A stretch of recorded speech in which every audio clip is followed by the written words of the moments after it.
Olá a todos, nós hoje iniciamos o capítulo 46 do livro Nosso Lar, que é a psicografia de Chico Xavier pelo espírito de André Luiz.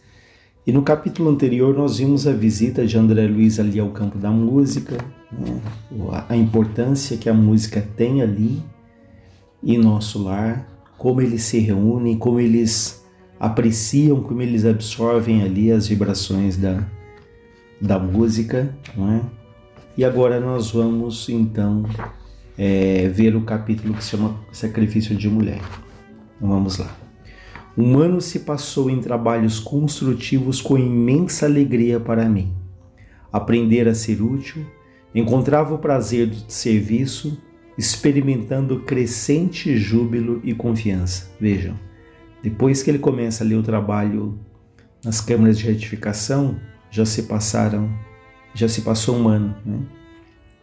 E agora para ele o trabalho é um prazer, né? Isso para a gente é uma reflexão interessante, né? Como nós encaramos o nosso trabalho. Simplesmente ali como obrigação, como dever. E às vezes a gente não tem tanta vontade de fazer alguma coisa, mas aquilo é necessário, aquilo é importante para o nosso crescimento. Tanto que um dos conceitos de disciplina fala: disciplina é fazer aquilo que precisa ser feito, mesmo que eu não tenha vontade. Então é claro que há coisas na vida que a gente escolhe e decide não fazer, mas há tantas outras que elas podem não ser agradáveis, mas que elas são importantes, né? Que elas nos fazem bem. O próprio André Luiz, em outros livros, diz uma frase interessante: a disciplina antecede a espontaneidade. Então, coisas que no primeiro momento nós fazemos por disciplina, mas depois vamos descobrindo o prazer de fazer aquilo, que aquilo nos conforta, nos faz bem. A própria atividade física acho que é um exemplo claro disso, né? No início tudo dói, é a luta para sair ali de casa, mas com o passar do tempo se percebe tantos benefícios, sejam físicos, sejam mentais, até emocionais, porque ajuda no nosso controle emocional, que aquilo que antes era um sacrifício passa a ser o quê? Um prazer, uma coisa agradável, né? Então aqui depois de um ano ele já começa, como ele reforçando o que ele próprio diz, a ser útil, a encontrar o prazer ali do trabalho. Até ali não voltar ao lar terrestre, apesar do imenso desejo que me espicaçava o coração. Vejam, a vontade muito natural, né, de voltar ali na casa dele, saber como que estava a esposa, os filhos, né?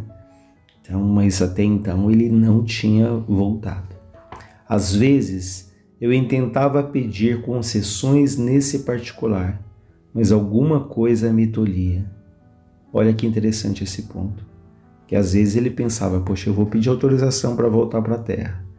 Acho que está na hora, estou com saudades. Mas ele fala que alguma coisa o tolhia, alguma coisa lá no fundo ele tinha um pressentimento de que ainda não era o momento, né? Ele ainda não estava preparado para esse retorno. Eu não receber auxílio adequado. Não receber auxílio adequado não contava ali com o carinho e o apreço de todos os companheiros? Reconhecia, portanto, que se houvesse proveito, já muito teria sido encaminhado ao velho ambiente doméstico. Ou seja, essa confiança que ele tem ali em nosso lar, naqueles que o orientam, naqueles que o acolhem, porque se ele tivesse preparado, eles já teriam programado essa visita à Terra bem antes, né? Então ele reconhecia que ele não deveria antecipar as coisas, né? Cumpria, pois, aguardar a palavra de ordem. Além disso, apesar de me desdobrar nas atividades da regeneração, apesar dele se desdobrar nas atividades de regeneração, o ministro Clarencio continuava a responsabilizar-se pela minha permanência na colônia. Então vejam, vai mostrando cada vez mais que Clarencio era uma espécie de tutor, né, o orientador dele. A senhora Laura e o próprio Tobias não se cansavam de me fazer lembrar esse fato. Por diversas vezes, Eu tinha defrontado o generoso ministro do auxílio e, no entanto, mantinha ele sempre silencioso sobre esse assunto. Aliás, Clarencio nunca modificava a atitude reservada no desempenho das obrigações concernentes à sua autoridade. Então, em vários encontros com Clarencio, ele pensa, poxa, se ele nunca tocou nesse assunto, é porque, de fato, ainda não é o tempo. Apenas pelo Natal, quando me encontrara nos festejos de elevação, Clarencio tocara levemente no assunto, adivinhando minhas saudades da esposa e dos filhinhos. Comentara as alegrias da noite e asseverava não andar longe o dia que me acompanharia a um ninho familiar. Agradeci comovidamente, esperando cheio de bom ânimo. Entretanto, atingíramos setembro de 1940 sem que viesse a realização dos meus desejos. Confortava-me, porém, a certeza de haver preenchido todo o meu tempo nas câmaras de retificação com serviço útil. Não descansara. Nossas tarefas prosseguiam sempre sem solução de continuidade. Habituara-me a cuidar dos enfermos, a interpretar-lhe os pensamentos. Não perdia de vista a pobre Elisa, encaminhando de maneira indireta a melhores tentames. Então veja, ele habituara-se a cuidar dos doentes ali, né, todo o traquejo, todo o carinho, todo o afeto, mas ali começando a entender de uma maneira mais clara, ali até o perfil psicológico de cada um, como lidar ali com cada um, né? Mas ele não esquecia da Elisa. Elisa é aquela moça que trabalhava na casa dele, né? Que a gente viu há não muitos capítulos atrás, que ela trabalhava na casa dele, ele acaba se envolvendo com ela. A gente subentende-se ali que ele iludiu ela, que ele promete, e ela sai ali muito triste, né? Muito triste da casa dele ali como empregada, e ela carrega ali muitas dores, né, por essa ilusão ali que foi criada. Então ele encontra com ela ali no nosso lar, né, e ele promete que ele vai auxiliá-la, né? Ele reconhece que ele tinha ali débitos com essa moça. Por isso que ele fala aqui que ele continua ali olhando por ela, encaminhando-a de maneira indireta, né, a melhores tentames, a melhores decisões. À medida, porém, que se consolidava meu equilíbrio emocional, intensificava minha ansiedade de rever os meus, né? Então, ia aumentando o equilíbrio, mas a saudade estava batendo muito forte, muito forte. A saudade doía fundo. Em compensação, de longe em longe, eu era visitado por minha mãe, que nunca me abandonou à própria sorte, embora permanecesse em círculos mais altos. Então vejam esse amor de mãe que nunca o abandonou, né? Tanto que ele é resgatado do umbral por intercessão, por pedido dela, né? Ela pede para Clarencio, e Clarencio então se dispõe ali a realizar essa tarefa de resgate ali do André Luiz, né? Então aqui fala que ela estava em círculos mais altos porque ela habita ali planos e esferas mais altas, né? Pela condição espiritual dela. Então ela vai deixar claro isso depois, que ela pode descer a planos mais baixos, como o caso da Terra, como o caso de nosso lar, mas os espíritos que habitam ali nosso lar, eu digo os espíritos em recuperação, eles não têm essa condição de moradia nos planos mais altos, né? Pode acontecer uma visita eventual.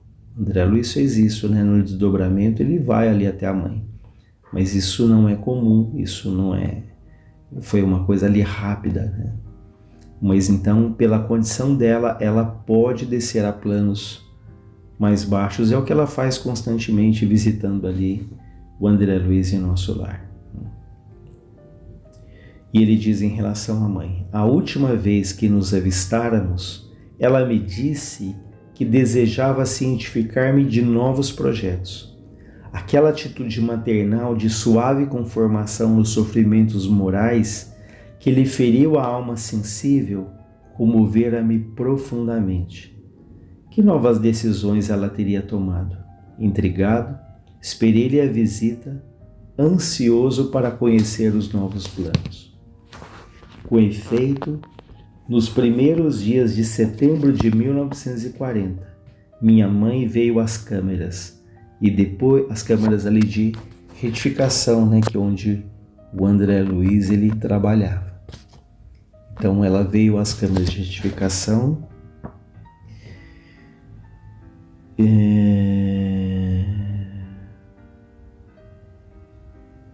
e depois das saudações carinhosas, comunicou-me o projeto de voltar à Terra. Em tom afetuoso explicou o projeto, mas surpreendido e revoltado com semelhante decisão, protestei. Então veja o que ela fala, olha, eu pretendo voltar à Terra. E o André Luiz fica revoltado, né? Ele pensa, minha mãe está num plano superior, uma vida onde há muito mais equilíbrio, muito mais harmonia. O que levaria minha mãe a querer voltar para a Terra, né? A reencarnar ali?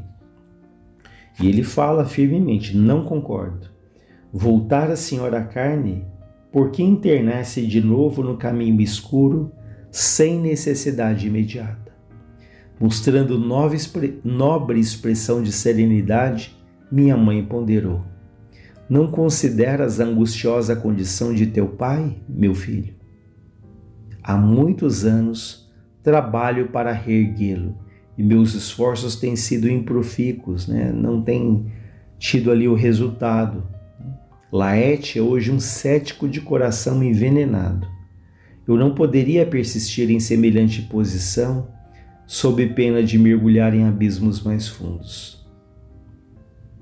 Ou melhor, ele não poderia, né? O Laércio, que é o ex-marido dela, não poderia persistir em semelhante posição sob pena de mergulhar em abismos mais fundos. O que fazer, André? Teria a coragem de revê-lo em tal condição, esquivando-se, né? Fugindo ao socorro justo? Então, vamos lembrar que o ex-marido dela, que é o Laércio, tinha se envolvido aqui na Terra em relações extraconjugais, ele tinha ali as suas amantes, né? E hoje, do outro lado, no plano espiritual, hoje, nessa época aqui do livro, no plano espiritual, ele continuava vinculado a algumas dessas mulheres, né? Mais especificamente a duas delas. E a mãe continuava ali tentando ajudar ali aquele que foi marido na Terra, o pai do André Luiz, né? Encarando ele não como aquele que a feriu, não é esse o pensamento dela, mas como um espírito necessitado, um espírito imaturo, doente, né? Então ela tem uma intenção muito firme, muito sincera de ajudar ali o pai do André Luiz, como ela tem tentado ali há muito tempo, mas ele não tem ali possibilitado esse acesso ao coração, né? Como fala aqui, ele é um cético, né? Um cético de coração envenenado. Então, quando ela pergunta para André Luiz se ele teria coragem de rever o pai em tal situação, fugindo ao socorro justo, André Luiz diz não. Ele responde impressionado. Trabalharia por auxiliá-lo, mas a senhora poderia ajudá-lo mesmo daqui. Olha que interessante a colocação dele. Olha, a senhora não precisa reencarnar, não precisa voltar para a Terra. Daqui, do plano espiritual, a senhora poderia ajudá-lo. E ela responde, não duvido. No entanto, os espíritos que amam verdadeiramente não se limitam a estender as mãos de longe. De que nos valeria toda a riqueza material se não pudéssemos estendê-la aos entes amados? Poderíamos, acaso, residir num palácio, abandonando os filhinhos à intempérie, né, à dificuldade? Não posso ficar à distância, já que poderei contar contigo aqui. Doravante reunir-me-ei a Luísa a fim de auxiliar teu pai a reencontrar o caminho certo. Então veja uma nobreza do coração dessa mulher, né? Em que ela diz que aqueles que amam verdadeiramente não se limitam a ajudar de longe, querem estar perto, uma atuação mais direta, né? E ela faz uma analogia até com a questão da matéria, de que valeria ali alguém ter toda a riqueza material, toda a abundância, se não pudesse proporcionar ali para os seus entes compartilhar aquele conforto, não é? De que valeria ali morar no palácio, deixando os filhinhos ali na miséria? Então, e ela fala que ela vai se reunir a Luísa, que é a filha, que é a irmã da André Luiz, para que as duas possam ajudar ali o pai aqui na terra. Pensei e redargui. Então, André Luiz, ele responde ali à mãe.